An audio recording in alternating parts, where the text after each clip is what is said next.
Continuamos, amigos, conversando con Sergio Sánchez, representante del Movimiento Amplio Desafío de Todos, en esta oportunidad hablando sobre las irregularidades del día de ayer cometidas hacia el exministro Miguel Rodríguez Torres, quien hasta el momento pues permanece, no sabemos el estatus exacto, no sabemos si los familiares ya han podido conversar con el exministro, pero de igual modo pues son irregularidades que muchos se denunciaron en su momento con otros casos que estuvieron también bajo el mando del exministro cuando pues estaba como jefe del SEBIN. Sí, fíjate, eso es muy importante. Hay gente, ahorita hay un ataque muy fuerte contra Miguel de ambos extremos. Terminan los extremos tocándose, ¿no? Los extremos más religiosos, verticales del PSUV, pues, están atacando a Miguel, que es traidor, a gente de la CIA, todo esto. Y los extremos más de la MUD también están atacando. Yo no sé si son MUD, pero de la oposición están atacando también a Miguel, que en el 2014 él fue responsable de las muertes. Yo les puedo decir algo, los responsables materiales de las muertes, muchos están libres y muchos todavía están gobernando.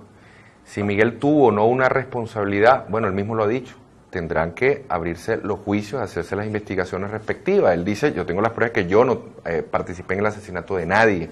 Y además se ha sentado, yo he estado presente con gente de la Resistencia, hablando de estos temas, pero están en universidades y lo abordan y él habla con ellos. Ahora, lo que sí es cierto es que Miguel no está detenido por eso. Miguel está detenido por la opinión política que está dando.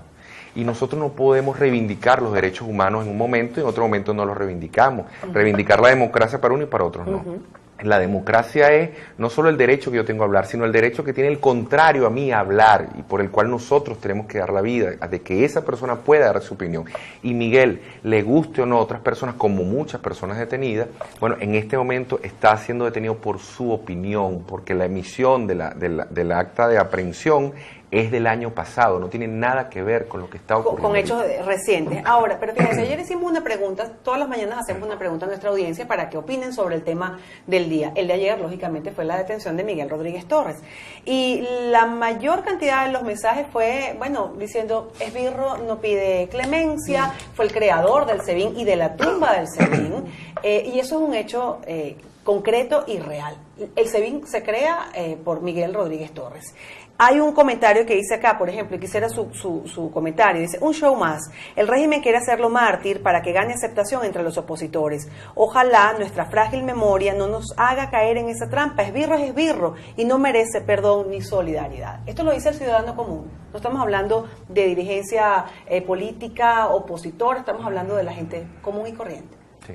Mira, en Sudáfrica la salida de Mandela, el régimen del apartheid había causado mucho daño, había muchas fracturas, y cuando Mandela comenzó a decir, mira, nosotros necesitamos llegar al gobierno para perdonar, para unirnos todos y reconciliarnos, porque si no este país no va a salir adelante, las críticas fueron muy duras desde los propios partidarios, incluso su hija era una de las que estaba en contra de la postura que tenía él. Venezuela se ha causado mucho daño, nos hemos causado daño, hemos cometido errores que debemos reconocer, es una de las cosas que hay que decir permanentemente. Y no vamos a poder salir del hueco donde cayó Venezuela, esta crisis estructural, social, cultural, económica y política, si no entendemos que debemos respetarnos. Podemos no querernos, pero debemos respetarnos. Si Miguel, como algunas personas comentan ahí con lo que tú dices, es un esbirro, bueno, primero hay que demostrar que lo es. Pero yo no puedo enjuiciar a alguien en base a los guerreros del Twitter, porque eso es otra cosa que también está pasando. Aquí se hacen juicios por las redes sociales y muchos de estos juicios se encaminan por laboratorios. El gobierno tiene laboratorios y el gobierno de esos laboratorios ha logrado posicionar etiquetas permanentemente. Además son laboratorios para la oposición y laboratorios para el chavismo, pero también en la oposición hay laboratorios. Y también desde el extranjero hay laboratorios, o sea que hay muchas personas operando para generar matrices de opinión. O sea, yo no estoy diciendo con esto que Miguel no tenga responsabilidad, yo lo que estoy diciendo es que cualquier ser humano que sea acusado de algo, bueno, tiene que hacerse una investigación, pero en un país donde haya Estado de Derecho. No puede ser lo que ocurrió ayer, que detuvieron a Miguel en las condiciones que lo detuvieron. Ahorita está en Maturín, o lo están mandando a Maturín. Pero no está en Fuerte Tiuna, porque la última información que está en Fuerte Tiuna, pero lo mandaron, o sea, lo que decidieron los tribunales es mandarlo a todos para Maturín. No sé si ya salió o no ha salido, si está todavía allá. Esa es la orden. Esa es la orden, enviarlos a Maturín.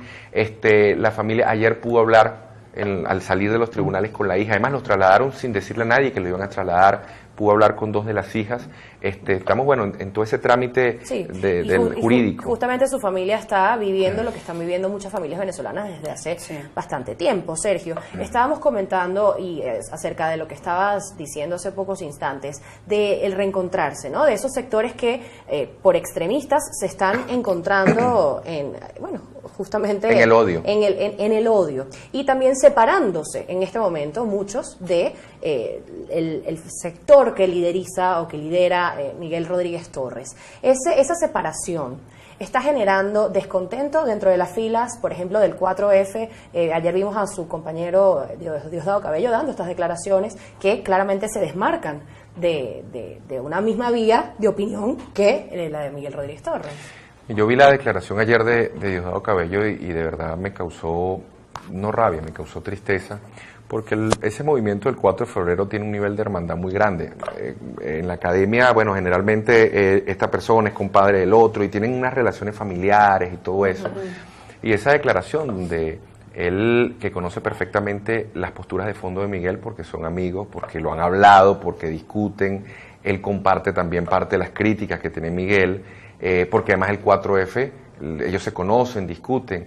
Entonces, haber dicho, no, yo no tengo nada que ver con Miguel. O sea, Miguel ahorita es de la derecha, se pasó para el otro lado porque tuvo un foro, además, que está en un foro sentado con alguien de oposición, bueno, y estos no están en República Dominicana sentados como opositores, y en los hoteles caraqueños no se reúnen también. Bueno, le va a decir a Jorge Rodríguez que también es un traidor por eso, que además es una necedad. O sea, en un país democrático nosotros necesitamos sentarnos con el contrario, y eso no implica que yo traicione mis principios. Yo me siento con quien tenga que sentarme para recuperar la democracia. Eso no significa que yo he dejado de creer en mis principios de izquierda, al contrario, los refuerza. Entonces, esa declaración yo creo que va a traer un debate muy fuerte a lo interno de ese sector. Yo no soy del 4F, yo no soy militar, no opino allá adentro, pero yo estoy seguro que ahí se va a dar un debate, si no se está dando ya muy grande, porque además hay que recordar algo que casi nadie sabe. Quien habló, quien leyó el documento que representaba al 4 de febrero en la tumba del presidente Chávez fue Miguel Rodríguez Torres. Eso no fue un azar, eso no fue un papelito que sacaron y salió Miguel. Ahí hicieron una votación y Miguel sacó 42 votos. La otra opción era Diosdado y sacó 7 votos. Es decir, Miguel tiene un liderazgo sobre ese sector del 4 de febrero y yo creo que no lo trató, Diosdado, con el mayor respeto se lo digo, no lo trató de la mejor manera. Yo creo que él pudo haber tenido una postura mucho más respetuosa, como ayer la tuvo el papá de Miguel con él, porque fue muy respetuoso. Sí, de hecho dijo que era amigo de Diosdado y de Padrino López. Yo le preguntaba al comienzo si Miguel Rodríguez Torres era de oposición, precisamente por eso, porque hasta ahora, incluso el chavismo, que ahora es chavismo disidente, democrático, como lo suelen llamar, decía la derecha, la oposición es la derecha, y precisamente pues ese acercamiento que se ha dado, bueno, es muy interesante en estos tiempos, tomando en cuenta la destrucción del país, pero definitivamente ustedes también marcaban esa diferencia, Sergio. Sí, fíjate lo siguiente. Una de las características que ha tenido el chavismo durante mucho tiempo es que tiene mucha centralidad interna y poca democracia. ¿Qué implica la centralidad? Que es como una caja negra que desde afuera no se sabe cuáles son las contradicciones internas. Eso no significa que no había contradicciones internas. Y de hecho son cosas que también, disculpa que te interrumpa, Sergio, en la oposición lo ven como un ejemplo, ¿no? De, oye, lavan los trapos dentro de casa. En la oposición tienen, yo diría, lo contrario, un exceso de democracia, porque todo el mundo dice lo que le da la gana, pero le falta centralismo. Ahí se falta un equilibrio entre centralismo y democracia. Sí hay contradicciones. Tú no vas a encontrar, por ejemplo, en mi caso, en ningún momento que yo haya utilizado la palabra escuálio, al contrario, vas a encontrar artículos públicos donde yo cuestiono esos términos, pero era parte de ese grupo y obviamente toda la oposición piensa que todos somos iguales. De ahí ese extremo que dice todos los chavistas hay que acabar con todo, y eso es un error. De hecho, esa postura es la que fortalece la otra postura extrema. Entre los polos extremos se fortalece y se revitalizan. Y por eso es que nosotros necesitamos despolarizarnos, necesitamos encontrarnos a pesar de nuestras diferencias profundas que vamos a tener siguiendo. Esa es la Venezuela democrática. Y nosotros debemos reconocer como izquierda algo fundamental. Y no solo como izquierda, todo. No todo lo que está en el chavismo es izquierda, ni todo lo que está en la oposición es de derecha. En el chavismo también hay derecha. También, el chavismo es un movimiento policlasista. ¿Qué significa eso? Que tiene sectores e intereses de todas las clases sociales, y la oposición también es un movimiento policlasista. Hay sectores de extrema derecha, fíjate, hay sectores que ni siquiera se quisieron sumar al Frente Amplio. Sí. No nos sentamos con chavistas. Bueno, está bien, ellos tienen una concepción de extrema derecha, pero en el chavismo también hay sectores que dicen no nos sentamos con los que piensan diferente a nosotros o con los que no son marxistas. Esa es una posición reaccionaria también. Esa es una posición, porque una característica intrínseca a la revolución es la democracia. Incluso de las teorías marxistas es la democracia. En ninguna parte dice que la democracia se suprime. Y la democracia la entendemos nosotros como la subordinación de la minoría a las mayorías. Las decisiones de la mayoría hay que respetarlas. Entonces, si yo digo, la democracia es buena cuando me apoya a mí, pero cuando el pueblo no me va a apoyar en un proceso electoral, entonces yo suspendo un proceso electoral, porque el pueblo no tiene la razón. El pueblo no es mayor de edad. El pueblo es como un niñito que a veces se le puede dar el derecho a elegir y a veces no. Bueno, es una concepción reaccionaria, esa no es revolucionaria. Y es una muestra como dentro del PSUV también hay corrientes de derecha, que son las que estamos señalando nosotros, y le hacemos un llamado al debate fraterno. No importa, tengamos esas concepciones, vamos a debatir si es el camino correcto, pero abramos el debate, no nos persigamos por eso. Y no sigan cumpliendo o quebrantando la ley, como también es el caso de los derechos humanos del exministro Miguel Rodríguez Torres, a quien hasta ahora pareciera que se le están violentando a él y a sus familiares por estas irregularidades. Y hacemos un llamado y hacemos además responsable al gobierno nacional y al presidente Nicolás Maduro de la vida y la integridad física de Miguel Rodríguez Torres. Podemos tener diferencias, pero debemos respetar la integridad, la vida. Nosotros militamos en la vida. Y le hago un llamado a todos los que son de izquierda. Nosotros militamos en la vida, el chavismo milita en la vida. Esos discursos de odio son absolutamente antagónicos a los preceptos históricos que nos han defendido. Entonces, revisémonos. ¿Qué estamos haciendo? Mira, hemos recibido unos ataques terribles, Miguel, nosotros, de ambos lados. Y yo puedo entender que hay sectores de extrema derecha que reivindiquen la muerte. Pero yo no puedo entender gente que diga ser de izquierda, que reivindique la muerte y la violación de derechos humanos. Sergio, mil gracias por haber venido acá al estudio. Sergio Sánchez estuvo con nosotros, miembro de la Dirección Nacional del Movimiento Amplio y Desafío de Todos. Vamos a una pausa, volvemos enseguida con más.